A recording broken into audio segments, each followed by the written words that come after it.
आणि आता बातमी संजय राऊतांच्या एका मोठ्या विधानाची आहे। ठाकरे बंधूंनी एकत्र येऊन बीएमसी निवडणूक लढवावी असा लोकांचा दबाव आहे असं राऊत म्हणाले। याशिवाय बीएमसी सह सर्व पालिका निवडणुका ठाकरे बंधूंनी एकत्र लढाव्यात असंही लोकांचं म्हणणं असल्याचं राऊत म्हणाले। तर आम्ही महाविकास आघाडीतच आहोत, कोणीही अजून बाहेर पडलेलं नाही असंही स्पष्टीकरण राऊतांनी दिलंय।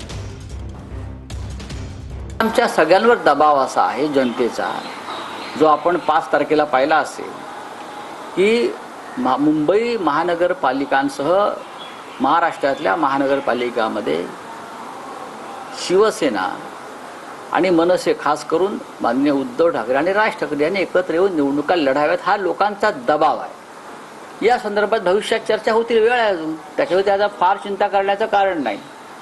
महाविकास आघाडी स्थापन झाली, त्याच्यामध्ये 3 पक्ष प्रामुख्याने होते, शिवसेना, माननीय शरद पवार यांच्या नेतृत्वाखालील राष्ट्रवादी काँग्रेस पक्ष आणि काँग्रेस पक्ष।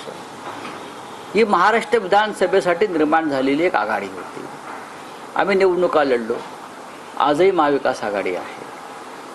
आम्ही महाविकास आघाडीतून या कोणी बाहेर पडलेलं नाही, आम्ही महाविकास आघाडीचे घटक आहोत। आजही महाविकास आघाडी संदर्भातले निर्णय एकत्रित घेतले जातात।